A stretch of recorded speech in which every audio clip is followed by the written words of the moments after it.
ఈరోజు దావోస్ అనేది నాకు కొత్త కాదు. ఈ దేశంలో ఫస్ట్ టైం దావోస్కి వెళ్ళాలి అనేది నిర్ణయించింది నేనే. ఒక ట్రెండ్ సెట్ చేశాను. మొట్టమొదటిసారిగా 95లో ముఖ్యమంత్రి కావడం, 97 నుంచి దావోస్కి రెగ్యులర్గా వెళ్ళడం, ఆర్థిక సంస్కరణలు 91 వచ్చాయి, ఇంటర్నెట్ రెవల్యూషన్ ఎర్లీ 90స్లో అంటే 1995 మధ్యలో వచ్చాయి. అక్కడి నుంచి 97 నుంచి నేను 95 ముఖ్యమంత్రి అవుతానే దావోస్కి వెళ్ళడం మొదలుపెట్టాను. అయితే నేను దావోస్కి పోయినప్పుడు చాలా ఇబ్బందులు ఉండేవి మాకు. నేను హైదరాబాద్ అంటే ఏ హైదరాబాద్ అని అడిగేవాళ్ళు. పాకిస్తాన్లో ఉండే హైదరాబాదా, ఇది ఎక్కడ హైదరాబాద్ అని అడిగేవాళ్ళు. నన్ను గురించి నేను ఇంట్రడక్షన్ చెప్పుకునేవాడిని, లేదు నేను హైదరాబాద్ నుంచి వచ్చానని. హైదరాబాద్కి రావాలంటే మీరు ఎక్కడి నుంచి రావాలని అడిగేవాళ్ళు. తెల్లవారు లేసి హైదరాబాద్కి వచ్చి బిజినెస్ చేసి మళ్ళా వెళ్ళండి, మళ్ళా రాత్రి బాంబేలో ఢిల్లీలో పడుకొని లేదంటే మిడ్ నైట్ ఫ్లైట్ క్యాచ్ చేసి వెళ్ళండి అని చెప్పేవాడిని. అయితే మేము అక్కడే ఇన్వెస్ట్మెంట్ పెట్టచ్చు కదా, మీ ప్లేస్కి ఎందుకు రావాలనేవాళ్ళు. That was the beginning. అదే మరిగా దావోస్కి రావడానికి ఇండియాలో పాలిటీషియన్స్ ఎవరు ఇష్టపడేవాళ్ళు కాదు. ఒక మిత్ ఉండేది, దావోస్ అంటే రిచ్ పీపుల్ ప్లేస్, డబ్బులుండే వాళ్ళంతా సమావేశం అవుతారు కాబట్టి మనం కూడా వెళితే ప్రో రిచ్ ఇమేజ్ వచ్చి ఓట్లు పడవనేది ఒక మిత్ అనమాట. దాంతో ఎవరు వచ్చేవాళ్ళు కాదు. నేను వెళ్ళిన తర్వాత స్లోగా ఎస్ఎం కృష్ణ వచ్చాడు. మొట్టమొదటిగా ఎస్ఎం కృష్ణ గారు నాకు పోటీ ఉండేది దావోస్లో. ఆయన బెంగళూరు గురించి గొప్పగా చెప్పేవాడు, నేను హైదరాబాద్ గురించి దానికంటే ఎక్కువ చెప్పేవాడిని. ఆయన దాని మీద హైదరాబాద్లో ఏముందనేవాడు. ఏముందో మీరే చూస్తారులే, it is the matter of time అనేవాడిని. ఒక 2-3 ఏళ్ళు అయిన తర్వాత ఎస్ఎం కృష్ణ గారు కాంప్రమైజ్ ఒక మీటింగ్లో చెప్పాడు, మా కొలీగ్ ఆంధ్ర సీఎంతో నాకు పోటీ లేదు, ఇప్పుడు ఇద్దరం కలిసి పనిచేస్తామని. అంత మునుపు కాదని చెప్పిన వ్యక్తి, అంటే కన్సిస్టెంట్గా ఫైట్ చేస్తే ఏమవుతుందో దానికి proof of concept today Hyderabad. నిన్న కూడా బిల్ గేట్స్ మాట్లాడుతూ ఒక మాట అన్నాడు, ఇప్పుడు యు ఆర్ ప్రమోటింగ్ ఆంధ్రప్రదేశ్ కదా అన్నాడు ఆయన. ఒకప్పుడు హైదరాబాద్ని ఇచ్చేసావు, హైదరాబాద్ పేరు కూడా చెప్పాడు.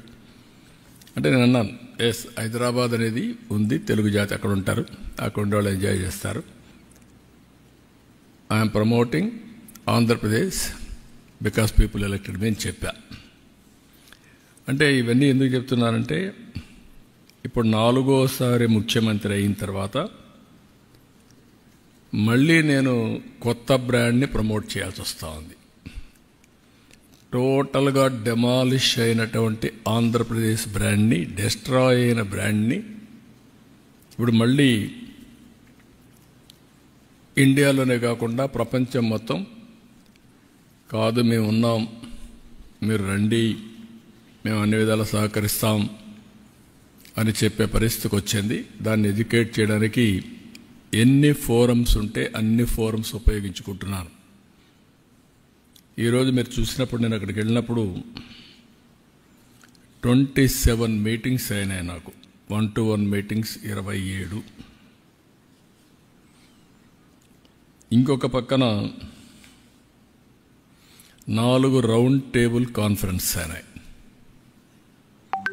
3 కాంగ్రెస్ సెషన్స్ అయినాయి, ఒక UN habitat bilateral with United Nations under secretary ఒక మీటింగ్ అయింది. కాంగ్రెస్ సెషన్లో 3 subject which are all very relevant. Energy transition where public policy meets private goals. ఒక సబ్జెక్ట్ ఇప్పుడంతా కూడా ప్రపంచం మొత్తం మీరు చూస్తే ఏఐ, గ్రీన్ ఎనర్జీ ప్రపంచం అంతా కూడా మారుమోగే పరిస్థితి ఉంది. రెండోది country strategic dialogues. Chief ministers ముగ్గురం కలిసి ఇన్వెస్టర్స్కి ఎడ్యుకేట్ చేయడం కోసం మహారాష్ట్ర, తెలంగాణ, ఆంధ్ర ముగ్గురు చీఫ్ మినిస్టర్స్ అడ్రస్ చేశాం. Country strategic dialogues. 3 human mission collaboration, unlocking new opportunities in industry.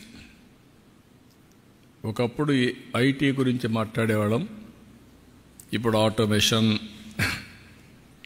AI, deep technology ఇవన్నీ మాట్లాడుతున్నాం. అందుకే human mission collaboration, unlocking new opportunities in industry ఆ సబ్జెక్ట్ని ఇది చేశాం.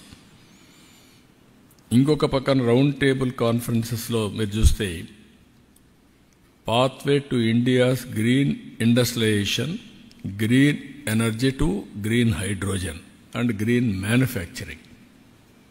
ఫ్యూచర్లో ఏది చూసినా కూడా మ్యానుఫ్యాక్చరింగ్ కూడా గ్రీన్ ఎనర్జీ వాడితే దానివల్ల అడ్వాంటేజెస్ ఉంటాయి. టోటల్గా గ్లోబల్ వార్మింగ్ తగ్గే పరిస్థితి వస్తుంది. Not only green hydrogen, it is leading to green manufacturing. రెండోది building the next petrochemical hub. ఆంధ్రప్రదేశ్ని ఇంకొక పెట్రోకెమికల్ హబ్గా తయారు చేయాలని.